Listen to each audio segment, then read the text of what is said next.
Iniciamos el tema 4, trastornos de la inmunidad. Vamos a hacer un breve recuerdo de lo que es el sistema inmunológico. Es una red de células y órganos a todo lo largo del cuerpo que ha evolucionado para defender al cuerpo contra ataques de invasores extraños. Pueden ser biológicos, pueden ser físicos, etcétera, ¿no? Los llamamos extraños así porque no pertenecen a nuestro sistema.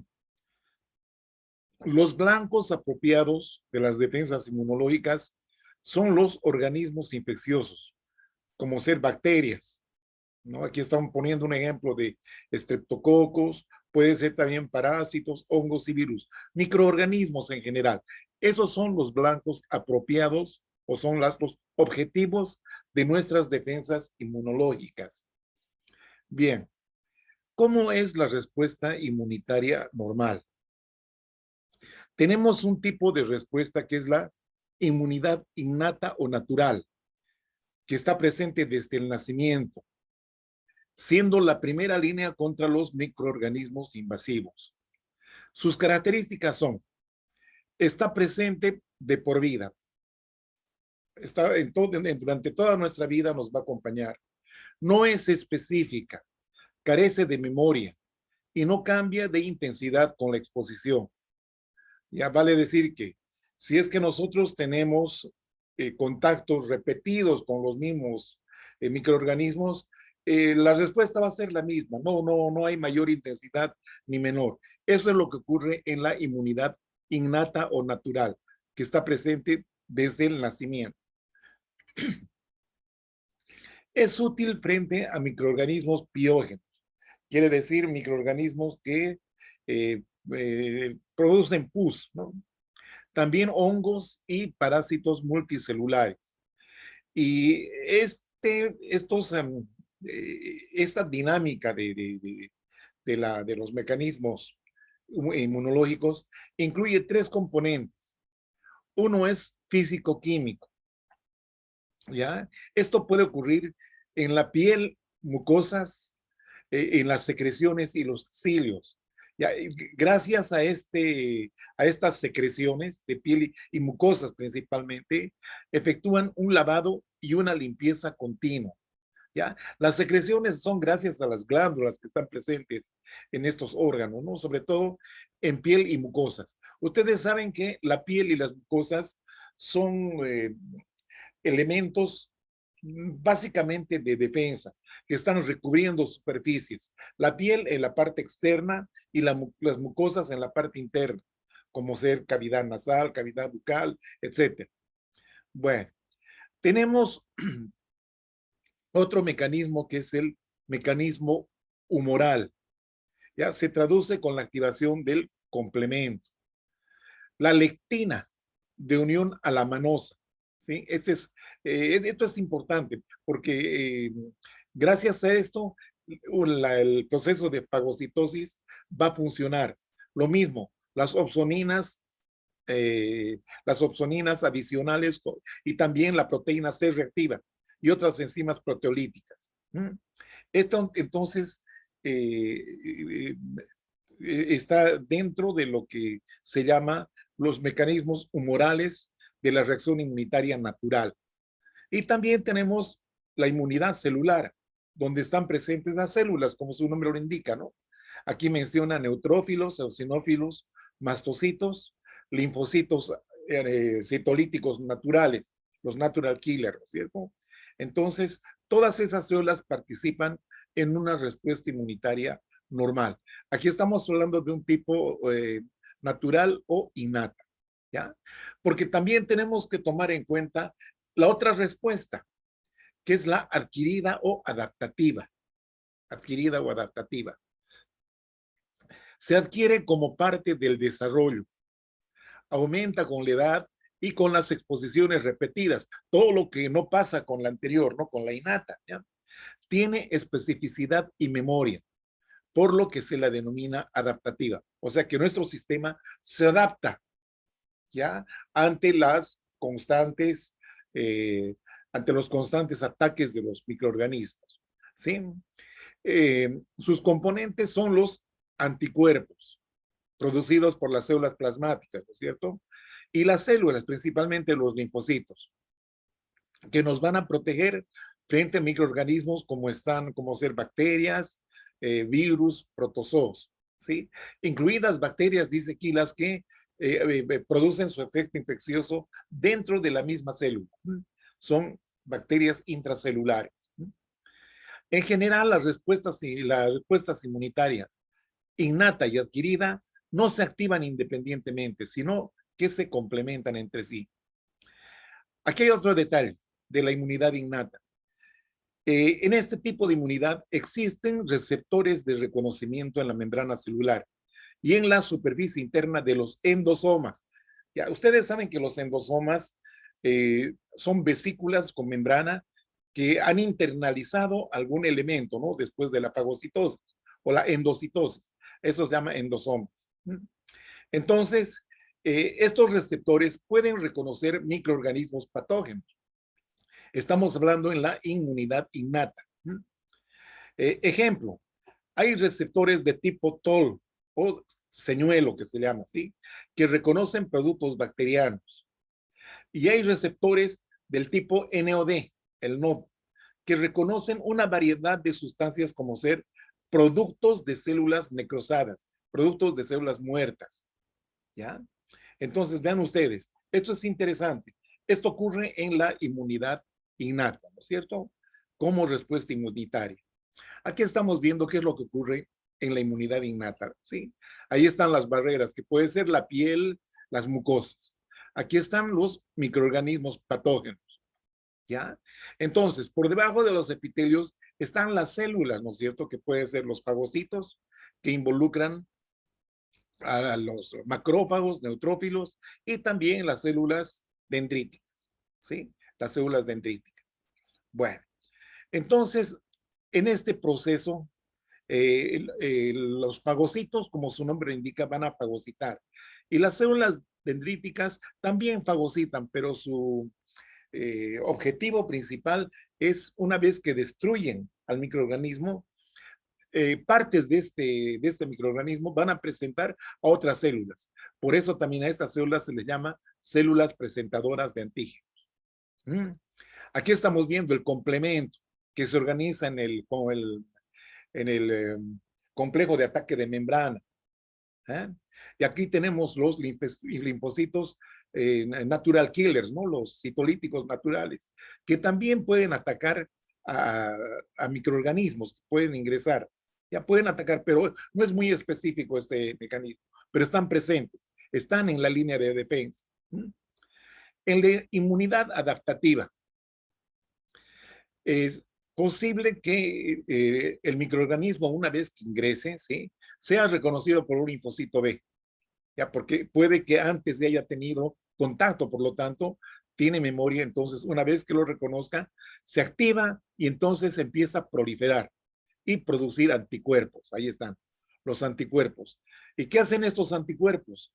Se unen a receptores de los microorganismos. Ahí están viendo, ¿ya? Y esto facilita la fagocitosis. Aquí están los plasmocitos, ¿no?, que son los linfocitos B activados.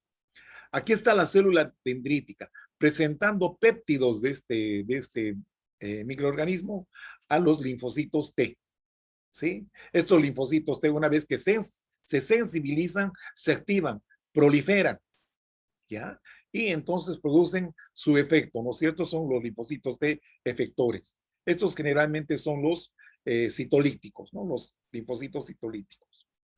Bien. Entonces tenemos acá lo que les decía. En la inmunidad innata tenemos receptores extras, extracelulares, como el receptor tipo TOL, ¿no es cierto?, que tiene afinidad por los productos bacterianos. Por otro lado está la lectina, también es otro receptor, que tiene, digamos, afinidad con polisacáridos microbianos, tipo lanmanosa, por ejemplo. ¿Mm? Bien, entonces esto sirve para que tengamos, digamos, una unión, ¿sí? Una unión de los productos bacterianos con el receptor tipo TOL, ¿ya? Entonces, Una vez dentro del citosol, dentro de la célula, tenemos acá receptores del tipo NOD, ¿ya? Que son específicos para peptidoglucanos, bacterianos, productos de células necrosadas o dañadas. ¿Mm? Tenemos otros receptores del tipo RIG, ¿ya? Que tienen predilección por el ARN de los virus, ¿ya? De los virus, para destruirlos. Por otro lado, tenemos el endosoma que dijimos, que también tiene receptores tipo TOL, ¿sí? Ahí están. Entonces, estos van a degradar a los ácidos nucleicos de microbios ingeridos, ¿sí? Ingeridos. Bien. Células que participan en la reacción inmunitaria. Tenemos a los linfocitos T encargados de la inmunidad celular. Los linfocitos B encargados de la inmunidad humoral. Los linfocitos citolíticos naturales y las células presentadoras de antígenos, que tienen una participación muy importante en el proceso de la reacción inmunitaria. Estas células dendríticas se encuentran en los epitelios, debajo de los epitelios y en los intersticios celulares. ¿Ya? También estas células dendríticas podemos encontrar a nivel de los folículos, en aquellos órganos linfoides secundarios. Las células dendríticas que tienen, digamos, afinidad con los linfocitos T, los vamos a encontrar en algunas regiones específicas, como en la paracorteza de los ganglios linfáticos, ¿se acuerdan? ¿Mm? Y luego también tenemos las células dendríticas plasmocitoides. Se llaman así porque se parecen a los plasmocitos. Y otras células dendríticas como ser las linfocitos B o células B y los macrófagos, ¿ya? Que obviamente participan, ¿sí? Participan. Pueden presentar antígenos, tanto los plasmocitos como los macrófagos. Claro, porque las células dendríticas, que son macrófagos especializados, también su proceso es fagocitar y luego presentar péptidos, ¿no es cierto?, a las células específicas. Bien, ahí tenemos los complejos del receptor, tanto del linfocito T y del linfocito B, ¿ya? Esta es la célula presentadora de antígeno. Ahí está. Este es el complejo por parte de la célula presentadora de antígeno, ¿ya? Este se llama el complejo principal de histocompatibilidad, ¿ya? Ahí está, ¿sí? Es un dímero. Bueno, aquí está el antígeno presentando a todo este complejo, ¿no es cierto?, del receptor de las células T en este caso. ¿Mm? Ahí tenemos la señal principal, que es el complejo principal de histocompatibilidad con el heterodímero del receptor de la célula T. Bien, este es el principal contacto. Pero hay una señal, digamos, concomitante, ¿sí? Que es esta señal 2, ¿no? Donde tenemos el CD80 de la célula presentadora de antígenos, o CD86 puede ser, con esta molécula CD28 del linfocito, ¿ya? Por esta célula, por ejemplo, es un linfocito helper, ¿no es cierto?, coadyuvante. ¿Ya? También se le llama por esta característica que tiene el CD4 positivo. CD significa grupos de diferenciación, clusters differentiation, que es en inglés. CD significa eso. Ya, entonces, los linfocitos helper o auxiliares o coadyuvantes son CD4 positivos. Aquí estamos viendo en la célula B, ahí están los antígenos. Aquí está la molécula de anticuerpo que produce o que sintetiza la célula B. Aquí también hay una señal doble. La primera es la unión del antígeno con las cadenas de los anticuerpos. Y otra es la segunda señal, ¿eh? Una señal adicional. Ahí podemos ver la proteína del complemento, que interactúa con la CD21 en este caso, de la célula del linfocito B. Entonces, para que se produzca una sensibilización de esta célula, tiene que haber primero esta señal y después esta segunda señal. Lo mismo acá, ¿ya? Si no hay esta segunda señal, no se sensibiliza. Este linfocito no se va a activar, ¿ya? Es como si con esta primera señal es como para arrancar un auto, ¿cierto?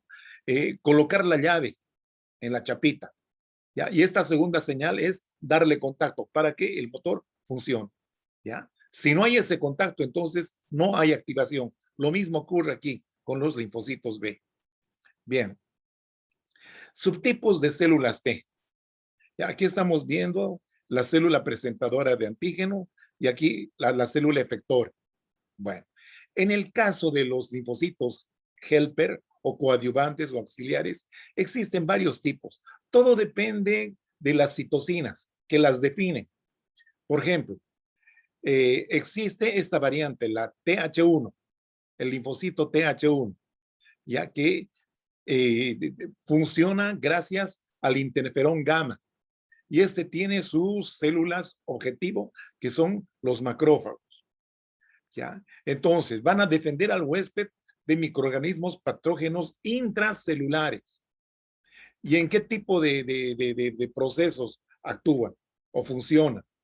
En un proceso de autoinmunidad, también en la inflamación crónica. ¿Ya? Por otro lado, tenemos los TH2, ya que tienen sus, que liberan o sintetizan citocinas definidoras, dice acá, como la interleucina 4, 5 y 13. ¿Ya? Estas tienen afinidad por los eosinófilos. Por los eosinófilos. También existen TH2 que tienen afinidad por los plasmocitos para que produzcan anticuerpos. ¿Ya? En este caso estamos hablando de los eosinófilos, que nos defienden de las parasitosis. Aquí estamos poniendo como ejemplo los helmintos, ¿ya? Y también en las alergias están presentes los eosinófilos. ¿Mm? Otra es la TH17, ¿ya?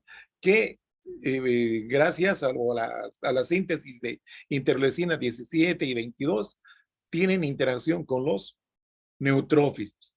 Y esta nos defiende de microorganismos patógenos extracelulares, pero también participan en la autoinmunidad.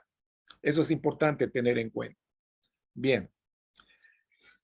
Las moléculas de histocompatibilidad son estructuras que están en las superficies celulares. Une fragmentos peptídicos de proteínas ajenas, extrañas, ¿ya? Para presentarlos a las células T específicas para el antígeno. ¿Ya? Es importante esto. Une fragmentos peptídicos de proteínas extrañas o de microorganismos extraños, digamos, que han sido fagocitados. Entonces, estos fragmentos peptídicos nos presentan a las células T específicas para ese antígeno, ¿no es cierto? Que es el péptido, ¿no? El fragmento peptídico. Entonces, existen dos clases de moléculas de histocompatibilidad ya reconocidas. Las moléculas de clase 1, que están presentes en todas las células nucleadas y en las plaquetas. Se unen a antígenos procesados endógenamente, o sea, dentro de la célula, ¿ya?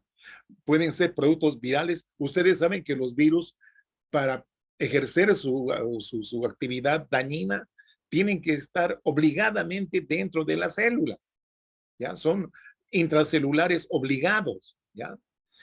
Por un lado. Y por otro lado, las células tumorales son células que han perdido, digamos, el control de división celular, el control de crecimiento, ¿verdad? Entonces, estas células son totalmente autónomas y además son células que están, digamos, dividiéndose, transformándose, produciéndose mutaciones adicionales, son totalmente, digamos, autónomas, pero no obedecen a ningún patrón, a ningún orden. Bien, estas moléculas clase 1 son reconocidas por las células CD8 positivas, vale decir, por las células citotóxicas, ¿ya? O los linfocitos T citotóxicos. Otro tipo de moléculas de histocompatibilidad son las clase 2, que tienen una distribución más restringida, ¿sí? Están presentes en células presentadoras de antígenos, monocitos, células o linfocitos B, células endoteliales venulares, siendo reconocidas por las células CD4 positivas, vale decir, por los linfocitos auxiliares, colaboradores, helper. ¿Ah? Es lo mismo. Bien, ahí tenemos las moléculas CD, el complejo, ¿no? Del receptor de la célula T, tanto en la célula citotóxica CD8 positiva y en la célula colaboradora CD4 positiva, ¿ya? Entonces, esta es una célula presentadora de antígeno, lo mismo que esta, ¿sí? Ahí está entonces la molécula de histocompatibilidad clase 2. Aquí está el péptido, el antígeno. ¿Eh? Aquí está el receptor, el que recibe la primera señal, y aquí está la señal, ¿no es cierto? La segunda señal. ¿Eh? Aquí lo mismo. Ahí está el péptido, ¿no es cierto? El antígeno. Ahí tenemos receptor de la célula T y su, digamos, su segunda señal. Primera y segunda señal. Este es clase 1, este es clase 2. Bien. Entonces, alteraciones relacionadas con el sistema inmunitario. Podemos hablar de los estados de hipersensibilidad. ¿Qué significa esto? Que es una respuesta exagerada del sistema inmunitario, ¿ya? Puede ser por situaciones hereditarias, por problemas de condiciones, digamos, de algunas enfermedades que tengan de base el huésped, en fin. Luego tenemos las enfermedades autoinmunitarias. Esto sucede cuando nuestro sistema inmunitario reacciona contra lo propio, contra lo nuestro, nos ataca, no nos reconoce como propio, ¿ya? Esas son entonces las enfermedades autoinmunitarias. Y luego tenemos los estados de inmunodeficiencia, que pueden ser congénita o adquirida. ¿Qué significa inmunodeficiencia? Su nombre lo indica. Nuestro sistema inmune está deficiente, no está funcionando bien, ¿ya? No nos defiende adecuadamente. Bien. Entonces vamos a hablar aquí de las lesiones o las reacciones de hipersensibilidad. Vale decir, esa reacción exagerada de nuestro sistema inmunitario. Bueno, vamos a hablar de los mecanismos. Tenemos acá la hipersensibilidad, reacciones de hipersensibilidad. Tenemos esta, la inmediata de tipo 1 o anafiláctica. Está inducida por antígenos ambientales. A esto se lo llama alergenos, que estimulan la respuesta de los TH2, miren ustedes, y producción de IgE. TH2 y producción de IgE. Esta inmunoglobulina recubre a los mastocitos principalmente y basófilos también, produciéndose la degranulación de los mismos. ¿Ya? Y el contenido de esos gránulos de mastocitos y basófilos contienen abundantes aminas vasoactivas.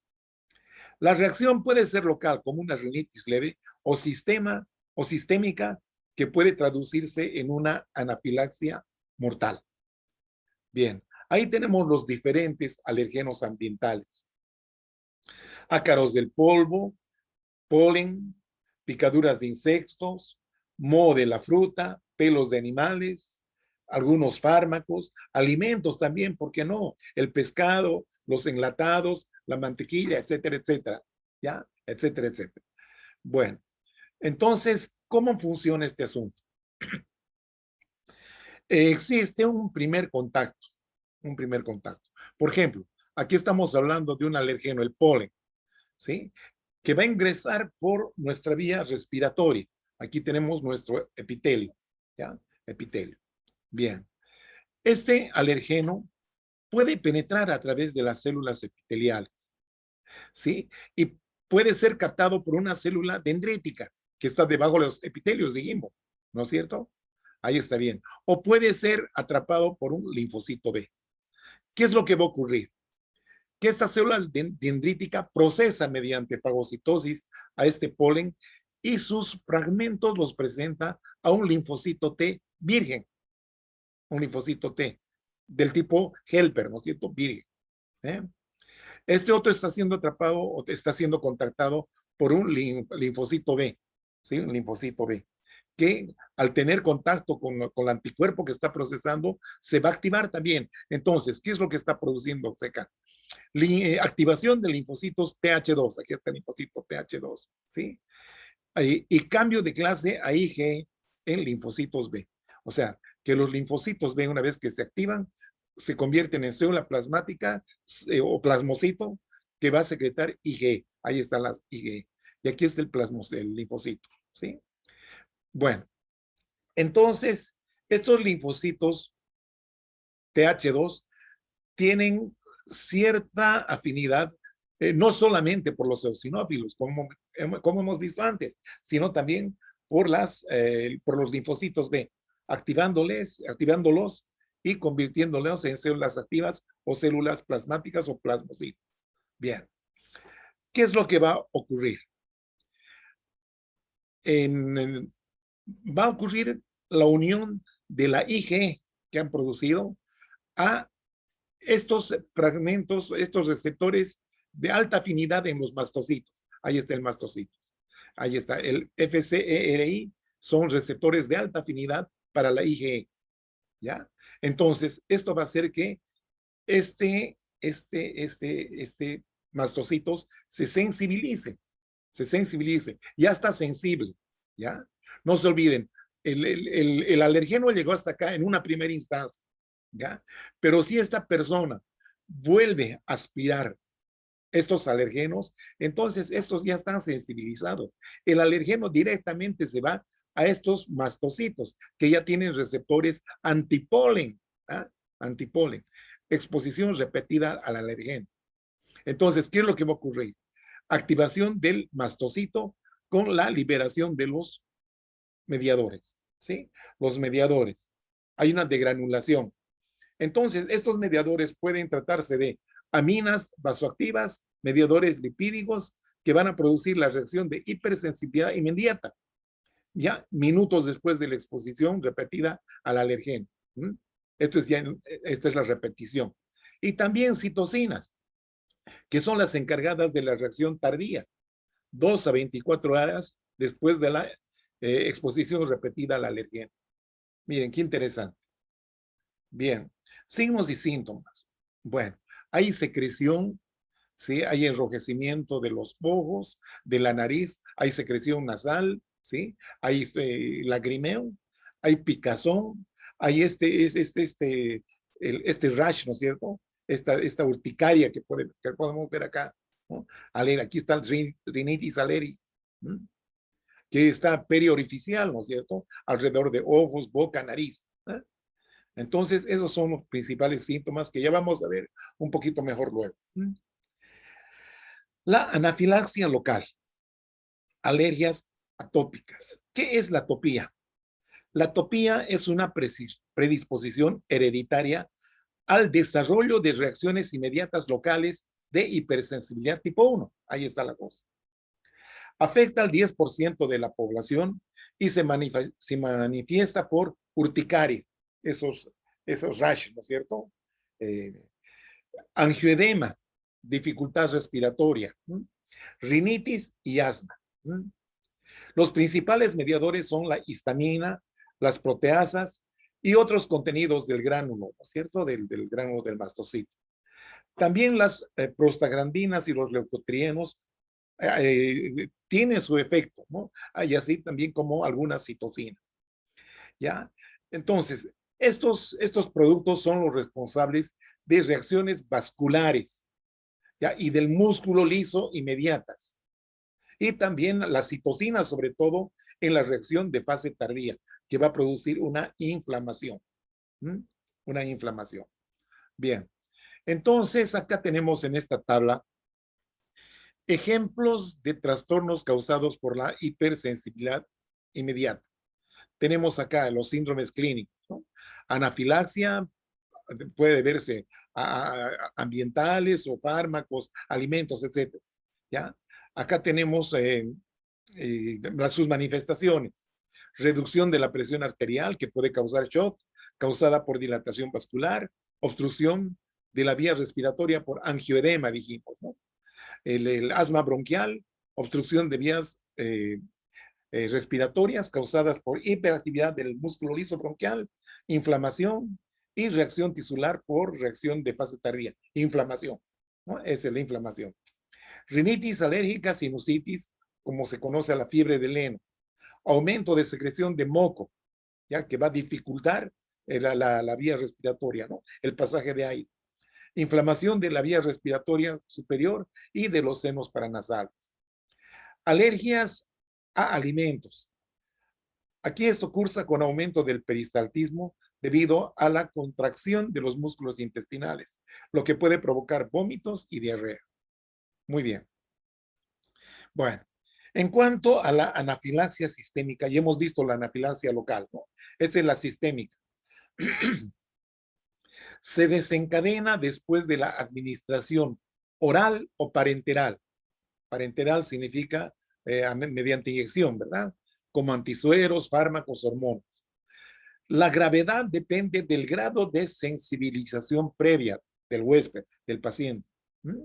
Minutos después de la inoculación se produce prurito, urticaria, eritema, seguidos de broncoconstricción, edema laringio, que progresan hasta la obstrucción de la vía respiratoria. El shock y la muerte pueden producirse en los pocos minutos o en algunas horas. Esto en cuanto a la anafilaxia sistémica. Entonces, esto es recapitulando, ¿no es cierto? Aquí está el antígeno, aquí está el IgE, ¿sí? Que está, ya, este es un mastocito sensibilizado.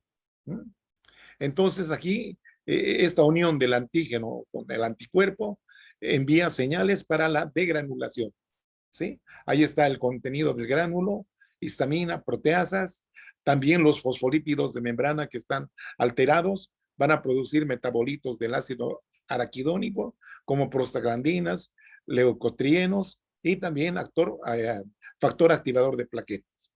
¿Ya? Esto da lugar a una respuesta inmediata, vasodilatación, extravasación de líquidos y espasmo del músculo liso. ¿Eh? Bien.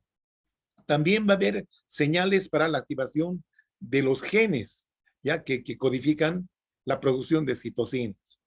Señales para la activación de esta enzima, la fosfolipasa A2, ¿ya? Para que se produzca la degradación de los fosfolípidos de membrana, como el ácido araquidónico.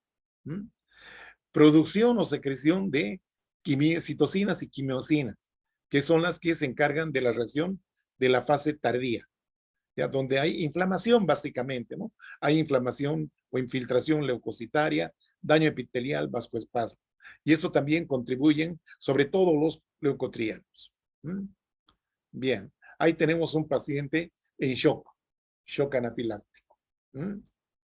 Bien, ahí está. Miren cómo se hace más turgente esta parte de la garganta, ¿no? Es el angioedema, ¿ah? O edema laríngeo. Bien. Otro tipo de hipersensibilidad es la del tipo 2, ¿ya? Que tiene sus variantes, ¿no? Acá tenemos, por ejemplo, la hipersensibilidad mediada por anticuerpos. Aquí entonces van a participar los anticuerpos. Los trastornos por este tipo de hipersensibilidad se deben a producción de anticuerpos dirigidos contra antígenos diana, otros objetivos, ¿sí? Situados en las superficies de las células u otros componentes tisulares. ¿Ya? Otros componentes tisulares. Pero más que nada son antígenos de superficie celular. Ahí dice eso. Los antígenos pueden ser moléculas normales intrínsecas a las membranas celulares, componentes de las membranas celulares, ¿sí? Moléculas componentes de las membranas celulares. O bien de la matriz extracelular, ¿sí? Que están ahí cerca de la célula, obviamente, cerca de su membrana, o de la matriz extracelular. O pueden estar absorbidos por antígenos exógenos. Absorbidos, no es absorbidos, absorbidos. O sea, pegaditos, se pegan, no las absorben, se pegan, se adhieren. Por ejemplo, el metabolito de un fármaco. ¿Mm? Entonces, estos son los antígenos, ¿ya? Los que van a ser causantes del problema. La lesión posterior se produce por los mecanismos que describiremos a continuación. Perfecto. Bien. Tenemos entonces este mecanismo que es la opsonización y fagocitosis, mediada por complemento y receptor FC. Bien. En este caso, puede producirse destrucción directa a través del complejo de ataque de membrana o por opsonización. ¿Esto en qué situaciones puede ocurrir? En reacciones transfusionales por incompatibilidad sanguínea, ¿ya? Grupos sanguíneos, factor RH. En casos de eritroblastosis fetal, ¿ya? Donde se producen anticuerpos IgG maternos contra los antígenos de eritrocitos del feto, ¿ya? Eso es cuando hay incompatibilidad sanguínea entre el padre y la madre. Otros casos, la trombocitopenia, la agranulocitosis y la anemia hemolítica autoinmunitaria. Todos son estos procesos autoinmunitarios. Bien, entonces, una segunda, aquí estamos viendo lo mismo, ¿no? Opsonización y fagocitosis mediada por complemento y receptor FC. Bien. Los anticuerpos, ya sean IgM o IgG, se dirigen a las células blanco, activan el complemento y su destrucción se debe a la opsonización, ya por estas opsoninas, C3b, C4c, y produciéndose de esta manera la fagocitosis. También conduce a la formación del complejo de ataque de membrana que produce destrucción celular mediante lisis osmótica. Bueno, está bien, ya ahí tenemos. Esta es una célula opsonizada, ¿ya? Ahí están las opsoninas, la fracción C3b. ¿Eh? Aquí está el complejo de ataque de membrana. Bueno, la opsonización, entonces, aquí está el inmunoglobulina, en este caso IgG, y aquí está el receptor de la fracción FC de la IgG, ¿ya? Aquí está el receptor de la fracción C3b, ¿ya? Las opsoninas. Entonces, esto facilita la fagocitosis. Aquí se está produciendo la fagocitosis y luego viene la destrucción, ¿ya? Aquí vemos eh, estamos viendo prácticamente lo mismo, ¿no es cierto? Eh, pero esta es una variante, ¿no? Aquí es inflamación, perdón, inflamación, mediada por complemento y receptor FC. Por favor, para no confundir con opsonización y fagocitosis, ¿sí? Opsonización y fagocitosis. Esto es inflamación, mediada por complemento y receptor de la FC. Bien. Entonces, acá ocurre que los anticuerpos se depositan en tejidos extracelulares, como ser membranas basales y matriz, y la lesión se debe a la inflamación. Entonces, aquí es importante la mediación del complemento también, ¿eh? la participación del complemento. Los anticuerpos activan al complemento, ¿sí? Al complemento. C3A y C5A. Pero en este caso no son opsoninas, sino son las anafilotoxinas, que reclutan neutrófilos y monocitos a los que se van a activar y liberar enzimas proteolíticas, ¿ya? Entonces, aquí estamos viendo, ¿sí? En la área extracelular. Ahí están las fracciones del complemento. Entonces, estas son, digamos, los antígenos. Los antígenos. Aquí está su receptor, ¿no es cierto? Esta es la IgG, digamos así. Ahí está el complemento. Todo esto va a producir una activación. Por una parte, la formación del complejo de ataque de membrana y por otro lado, el fraccionamiento de estos complementos, dando lugar a subproductos, como ser las anafilotoxinas. Y estas anafilotoxinas van a activar a los neutrófilos y estos se degranulan y a su vez producen radicales libres del oxígeno, dando lugar a una inflamación y lesión tisular. Bien. Bueno. Otra Otra forma del mecanismo de la hipersensibilidad tipo 2 es la disfunción celular mediada por anticuerpos. Hay producción de anticuerpos contra receptores celulares. Ya tenemos tres condiciones. Una es la miastenia gravis, ya que los afectados son los receptores de la acetilcolina en la unión neuromuscular. La enfermedad de Graves, la que está afectada aquí es el receptor de la hormona tiroestimulante, de la TSH. Y otra enfermedad cutánea es el pénfigo vulgar, anticuerpos contra desmosomas. Bien, aquí tenemos, por ejemplo, en el caso de la miastenia gravis, ¿ya? Aquí están los anticuerpos, ¿ya? Los anticuerpos, ¿ah? Que están ocupando el lugar donde tiene que llegar la acetilcolina. Ahí está. ¿Sí? Se está degranulando aquí la acetilcolina. ¿Ya? Pero cuando se libera a la hendidura sináptica, los receptores del músculo están ocupados por estos anticuerpos, antirreceptores. Estos son los receptores. Entonces no va a haber efecto, por lo tanto, este músculo no se va a contraer, no va a haber construcción muscular, ¿sí? Los anticuerpos, dice acá, bloquean la unión del neurotransmisor con el receptor. Esto en caso de la miastenia, por ejemplo, eso ocurre, ¿sí? En caso de la enfermedad de Graves, aquí está el tirocito que tiene que ser estimulado por la TSH para que produzca hormonas tiroideas. Pero ¿qué pasa con el receptor de la TSH? Está ocupado por anticuerpos antirreceptor de la TSH. Por lo tanto, la hormona no va a hacer efecto y no se producen hormonas, dando lugar a la enfermedad de Graves. ¿No? A la enfermedad de Graves, que es una especie de bócido. Entonces, los anticuerpos son los que estimulan al receptor sin hormona, produciéndose un hipertiroidismo. ¿Ya? Pero sin hormona, solamente por estos receptores que están estimulando al tirocito. Bueno, entonces ahí tenemos la miastenia gravis, que se detecta principalmente en los párpados, ¿no? Son párpados flojos que no se los puede subir. ¿Ah? Ahí estamos bien. Miastenia gravis. Esta es la enfermedad de Graves, ¿ah? El hipertiroidismo, donde hay esta condición que se llama exoftalmos.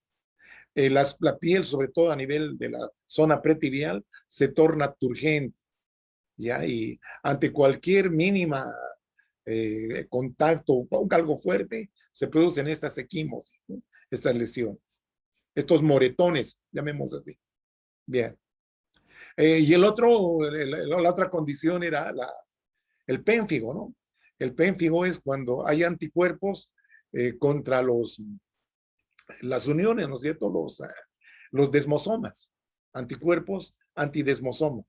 Entonces, los desmosomas prácticamente no funcionan y las células quedan sueltas, produciéndose una serie de ampollas, ¿ya? Es por eso que esta enfermedad cutánea, que es el pénfigo, se caracteriza por la presencia de ampollas. ¿Ah? Bien. Entonces, vamos a la hipersensibilidad tipo 3, o también llamada enfermedad por inmunocomplejos. Acá el detalle es que se forman inmunocomplejos. Por eso se llama enfermedad por inmunocomplejos, ¿verdad? ¿Y qué es un inmunocomplejo? Son uniones de antígeno más anticuerpo. Y estos pueden estar circulando o fuera de la circulación, circulantes o extravasculares. El antígeno puede ser exógeno, un microorganismo, por ejemplo, o endógeno, como ser antígenos nucleares o inmunoglobulinas. Producen lesión tisular, lesión del tejido, por inflamación en los sitios en que se deposita. ¿Y cuáles son estos sitios? De preferencia son paredes de vasos sanguíneos o algunas otras zonas extravasculares. Esta enfermedad por inmunocomplejos puede ser localizada en un sitio o generalizada en todo el sistema. ¿Ya? Bien. Entonces tenemos la enfermedad sistémica por inmunocomplejos. La enfermedad del suero aguda es el prototipo de la forma sistémica. Aquí es por la inoculación de suero de caballo, que antiguamente se utilizaba, ahora ya no tanto. Patogenia. Formación de inmunocomplejos circulantes durante una semana. Los más patógenos son los de tamaño pequeño. Se depositan en tejidos, como ser el glomérulo renal, las articulaciones, piel, corazón, serosas, vasos pequeños. Existe inflamación en los sitios de depósito, o sea, donde se depositan estos inmunocomplejos, hay inflamación. ¿Ya? Obviamente, este sitio de inflamación va a ser el que causa el daño de la zona, ¿no? Donde se han depositado estos inmunocomplejos. Entonces, ¿qué ocurre a nivel de los vasos? Hay aumento de la permeabilidad y activación de células inflamatorias. ¿Ya? Eso en la fase aguda. En la fase crónica, eh, continúa el problema y esto se debe a que los antígenos permanecen. O sea, es una antigenemia, presencia de antígenos circulantes o recidivante que se produce una y otra vez o prolongada. Un ejemplo de enfermedad de inmunocomplejos en fase crónica es el lupus eritematoso sistémico. Bien, ahí tenemos el lupus eritematoso, ¿ya? Porque se ven estas zonas enrojecidas. Es el eritema, ¿ya?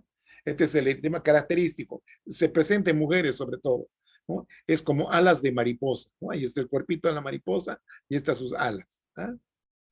Eh, bien, ahí tenemos la lesión básica, ¿no? Que es la vasculitis, ¿ya? Esto se debe al depósito de inmunocomplejos en la pared del vaso y aquí la inflamación que causa esta zona de necrosis que parece fibrina, por eso se llama necrosis fibrinoide, típico de la vasculitis. Bien, la reacción de Artus es un ejemplo de la forma localizada, dice acá. Se puede producir experimentalmente inoculando antígenos en un animal inmunizado. A las pocas horas se produce una vasculitis con edema y hemorragia. Y luego necrosis de esa zona secundaria a formación o depósito local de inmunocomplejos. Formación de trombos en esos vasos que están dañados con producción de isquemia local y luego la muerte de ese tejido que no recibe aporte sanguíneo, obviamente. ¿Ya? Muy bien. Hipersensibilidad mediada por células T. O sea que esta es la hipersensibilidad tipo 4. ¿Ya? Esto se lleva a cabo por la acción de linfocitos T específicamente sensibilizados. Aquí tenemos una forma, ¿no? La hipersensibilidad tipo retardada, ¿ya? Se trata de una reacción tisular a los antígenos administrados a sujetos inmunizados, ¿ya? Reacción tisular, antígenos administrados a sujetos inmunizados. Esta reacción, ¿ya? En esta reacción, perdón, un antígeno administrado en la piel de un sujeto previamente inmunizado da lugar a una reacción cutánea detectable en un lapso de 24 a 48 horas. De aquí el término de tardía. Al contrario de la hipersensibilidad inmediata que vimos en el primer mecanismo, ¿se acuerdan? Esta es la tardía, ¿no? Entonces, la reacción es mediada por células CD4 positivas del tipo TH1, ¿ya? Al encontrarse, ¿sí? Con antígenos asociados al complejo principal de histocompatibilidad, clase 2. Otra variante es la citotoxicidad mediadas por células T. Citotoxicidad mediadas por células T. Responde ante células infectadas con virus. También se presenta en la diabetes tipo 1 y rechazo del injerto. ¿Ya? Se producen acá linfocitos T citotóxicos o CD8 positivos que reconocen a los antígenos asociados con el complejo principal de histocompatibilidad clase 1. Bien. Entonces acá tenemos la inflamación mediada por citocinas. Aquí está la célula presentadora de antígeno que presenta un antígeno tisular. Ahí está presentado. Aquí está el linfocito T CD4 positivo. ¿Ya? Entonces, al sensibilizarse este linfocito, ¿ya? Por este mecanismo, se activa y libera citocinas. Y estas citocinas son las causantes de la inflamación. Aquí tenemos un neutrófilo, un macrófago, que al liberar su artillería enzimática van a producir la lesión tisular. Aquí está el tejido normal y por la inflamación que se produce hay lesión tisular, ¿ya? Mediada por citocinas. Esta está mediada por linfocitos T, ¿ya? Este es por linfocitos helper, ¿no es cierto? O coadyuvantes. Esta es por linfocitos citotóxicos. Aquí lo mismo. La célula presentadora de antígenos presenta un antígeno tisular. ¿Sí? Sensibiliza los linfocitos T CD8 positivo. Estos se activan y empiezan a proliferar. Pero estos actúan en células que tienen este tipo de antígeno intracelular, dentro de las células, ¿ya? No es como estas extracelulares, sino dentro de las células. Esto ocurre en células infectadas por virus, células tumorales, ¿ya? Estas liberan una serie de sustancias que van a reventar a la célula, ¿no es cierto? Muerte celular y lesión tisular, ¿ya? Ahí están reaccionando. Este es el receptor de la célula T, CD8 positiva, ¿ya? Está bien entonces, ¿no? Entonces ahí se produce la lesión a las células estas que están infectadas intracelularmente por componentes virales o células alteradas, ¿no? Células transformadas, también se llaman así. ¿Mm? Entonces, en la hipersensibilidad retardada existen en aquellos tipos de microorganismos que no son fáciles de eliminar, caso del bacilo de la tuberculosis, por ejemplo, y de otros, ¿no es cierto? Aquí está la célula presentadora de antígenos que muy difícilmente puede degradar este microorganismo, porque estas tienen sus defensas, tienen sus mecanismos de burlar a digamos, a la actividad lisosómica. Bueno, aquí presentan sus antígenos al linfocito CD4 positivo tipo TH1. ¿Eh? Entonces, esta se sensibiliza y libera una serie de sustancias como el factor de necrosis tumoral e interferón gamma. ¿Ya? Esto produce reclutamiento de monocitos para activarlos y convertirlos en macrófagos. Y estos macrófagos, por la actividad del interferón gamma, ¿sí? Tienden a formar eh, acúmulos, ¿sí? Acúmulos de células, ¿ya? De estos macrófagos que cambian su morfología. Se vuelven más alargados como células epiteliales, ¿no? Por eso se les llaman las células epitelioides, que muchas veces se fusionan y forman las células gigantes multinucleadas, ¿ya? Están rodeadas por linfocitos, generalmente, y también macrófagos. Y periféricamente existen fibroblastos y depósitos de matriz, con la finalidad de focalizar a este granuloma. El granuloma, entonces, ¿no? Esto ocurre en la tuberculosis, la lepra y otros tipos de células o de infecciones crónicas. Ahí tenemos, miren, ya conocen esto. Los granulomas, la célula gigante, multinucleada y los núcleos dispuestos en corona, ¿no es cierto? Ahí está una granulomita pequeño, acá otro, ¿sí? Acá otro. Ahí están los linfocitos, miren alrededor. Y aquí está la fibrosis. Bien. Ocurre prácticamente lo mismo, el mismo mecanismo es en la dermatitis de contacto. Contacto con material, digamos, que no tolera la piel del huésped, ¿no? Del sujeto. Entonces aquí se produce una serie de reacciones que en este caso ha habido una sobreinfección. Esto puede ser debido a una chinela, por ejemplo. ¿Ah? Entonces acá hay, miren, necrosis supurativa, ¿no? Hay pus y una inflamación bastante importante. ¿Ah? Dermatitis de contacto. Ahí tenemos, ¿sí? Los linfocitos causando la reacción. Esta es la piel y aquí se ha producido una ampollita, una ampollita. ¿sí? Esto se llama eh, eh, epidermolisis, ¿ya? Epidermolisis. Bueno, y luego vamos a hablar de las enfermedades autoinmunitarias.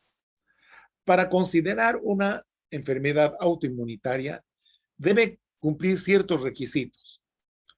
Presencia de una reacción autoinmunitaria, eso es inevitable, ¿ya?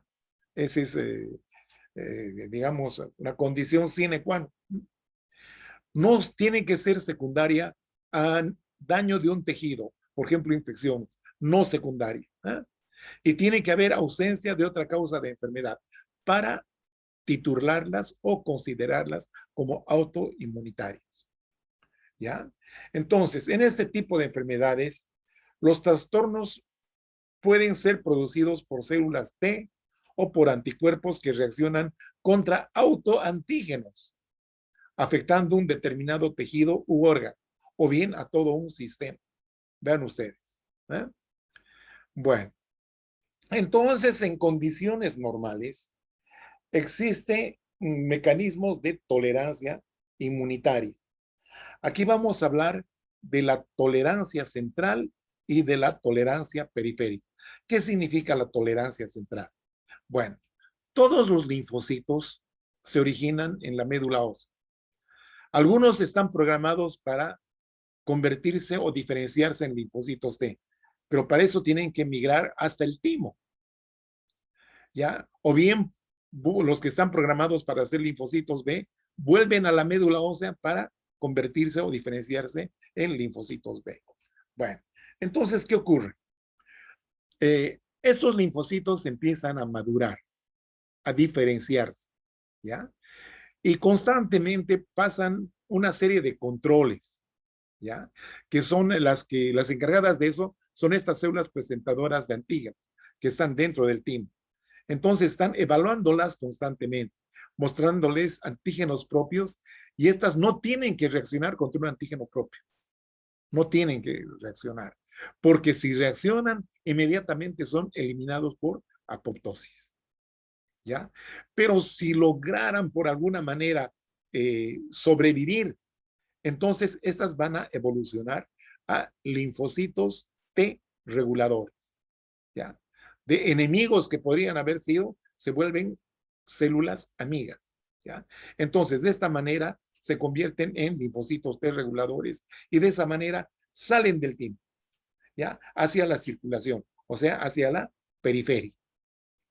Lo mismo ocurre con los linfocitos B, ¿ya? El linfocito B es evaluado. Si estos reaccionan produciendo anticuerpos contra lo propio, son eliminados. Y si tienen suerte, ¿ya? A estos se les reconsidera. Es como si dieran un examen de segunda instancia, digamos. Y en este caso, estos se reacomodan ya su situación. Entonces, este proceso se llama edición del receptor. O sea, que ese receptor ya no va a reaccionar, ya no va a ir contra los antígenos propios, ¿no es cierto? Entonces, estos se salvan y pueden salir a la circulación. Bueno, entonces, ¿qué es lo que pasa?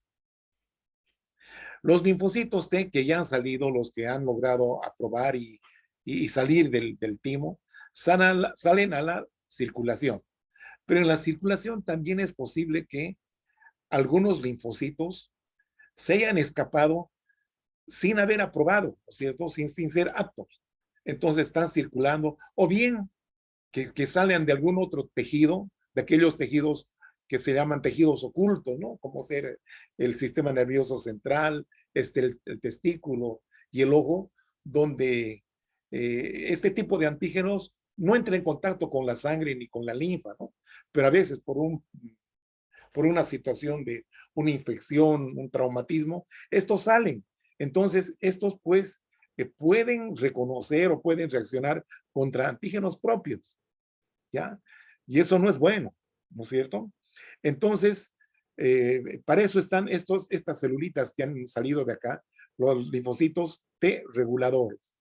Entonces, estos van a estar siempre en contacto con células presentadoras de antígeno y con estos linfocitos B, que si están reaccionando contra lo propio, entonces los elimina por apoptosis, ¿ya? Entonces, también suele ocurrir la situación en que un linfocito T reacciona contra un antígeno propio. Este está presentando un antígeno propio, ¿ya? Entonces, en este caso, ¿qué puede ocurrir? Tenemos dos alternativas. Que no haya la segunda señal, la primera y segunda señal, ya cuando hay el receptor de la célula T, ¿sí? Entonces, si no hay una segunda T, entonces se produce una especie de anergia. Entonces, no hay respuesta. Entonces, esta no reacciona. Pero si hubiera una respuesta con las dos señales, entonces esta es eliminada por apoptosis, ¿ya? Lo mismo ocurre con las células B. No hay la segunda señal, no se produce la segunda señal, y entonces estas entran en una situación de anergia, ¿sí? No se activa. Bien. Mecanismos de la autoinmunidad. El quiebre, la rotura de la autotolerancia. ¿Qué significa autotolerancia? Significa que nuestro sistema inmunitario es capaz de convivir pacíficamente con nuestros antígenos propios. ¿Ah? Entonces, para que se rompa esta autotolerancia, ¿sí? Y el desarrollo de la autoinmunidad, se va a producir por efectos combinados de genes predisponentes que influyen en la tolerancia del linfocito. O sea que hay un aspecto genético. Y también hay factores ambientales, como las infecciones o la lesión tisular, que alteran la presentación de antígenos propios y las respuestas frente a ellos. ¿Eh? Factores ambientales que pueden cambiar la configuración, ¿verdad? Entonces, eso puede ocurrir. Entonces, esto puede producir rotura de la autotolerancia. Bien, y aquí es lo que veamos, miren, predisposición genética, ya la gente nace con eso, hay cierta predisposición genética. Estos genes predisponentes, ya, llevan al fracaso de la autotolerancia, y entonces esto lleva a que se produzcan linfocitos autorreactivos, ya. Desencadenantes ambientales, tales como infecciones, inflamación, lesión tisular, ¿sí? Aquí están llegando eh, gérmenes, ¿no? Microorganismos. Aquí esta célula presentadora se la come o el macrófago se la come. Estos son fagocitos, ¿no es cierto? Se produce una especie de inflamación, ¿ya? Entonces, estos tejidos van a activar a, a las células presentadoras de antígenos tisulares, ¿ya? Y estas, que es un antígeno tisular, presenta a este linfocito autorreactivo. Entonces, ¿qué es lo que va a pasar? Este linfocito autorreactivo se sensibiliza y se activa. Y al activarse, proliferan. Y estos, como son anticomponentes de los componentes del tejido, ¿sí? Estos van a destruirlos, produciéndose una enfermedad autoinmunitaria, ¿ya? Entonces, entre las enfermedades autoinmunitarias clásicas están el lupus eritematoso sistémico. ¿Ya? Es un trastorno autoinmunitario inflamatorio crónico que puede afectar muchos sistemas, muchos órganos, ¿eh? Incluyendo piel, articulaciones y órganos internos, ¿sí? Por eso se llama sistémico. Se llama lupus porque viene de lobo, porque no sabe cuándo va a atacar, ni por dónde. Eritematoso porque hay eritemas, sobre todo en la piel. Afecta 9 veces más a la mujer que al hombre y puede presentarse a cualquier edad. No se conoce completamente el mecanismo o la causa de las enfermedades autoinmunitarias. No se las conoce, ¿ya? Entonces tenemos acá algunos, digamos, algunos aspectos clínicos, ¿sí? Del lupus eritematoso. Aquí estamos viendo en la piel, ¿no es cierto? El eritemen alas de mariposa, en zonas expuestas generalmente, ¿eh? A nivel de las grandes cerosas puede producir derrames, ¿sí? a nivel del pericardio, de la pleura y a veces del peritoneo. Puede producir a nivel de las válvulas del corazón. ¿Ah? ¿Ya? Entonces acá se ha complicado, miren, con una tuberculosis produciendo derrame, ¿no? Aquí a nivel de los corpúsculos renales producen nefritis. A nivel de articulaciones, las artritis. A nivel de las articulaciones menores y de la piel de los dedos, el fenómeno de Raynaud, que ya sabemos de qué se trata, ¿no? Son vasoespasmos en la porción distal de los dedos. Bien. Aquí vemos la piel. Esta es la epidermis, ¿no es cierto? Aquí vemos la dermis. ¿Sí? Aquí hay áreas de vasculitis, se pueden ver acá. ¿Sí? Vasculitis. ¿Sí? Aquí también vasculitis. Entonces, vean ustedes, los linfocitos están atacando sobre todo a los queratinocitos basales. Miren cómo atacan. ¿Ah? Están atacando. ¿Ah? Bueno, entonces esto es una característica de la afectación cutánea del lupus eritematoso sistémico. Ahí vemos una nefritis lúpica crónica, donde el riñón ya no tiene esa superficie continua, brillante, no, más bien es bastante moteada, bastante fiera. Ahí estamos viendo eh, en los glomérulos, ¿no? Del corpúsculo, ¿sí? Aquí estos vasos con paredes muy gruesas, mire, por depósitos de inmunocomplejos, eso es, ¿eh? Depósitos de inmunocomplejos. Entonces, tienen este aspecto, ¿no? Como asas de alambre, dicen acá, asas de alambre, característico de la nefritis lúpica. A nivel del corazón, en las válvulas, presentan esta endocarditis vegetante, que como es a causa del lupus, se llama esta endocarditis del Liebman-Sachs, que es característica del lupus eritematoso. Entonces, la vamos a parar acá. Continuamos la próxima semana con la segunda parte. Muy bien, jóvenes. Gracias.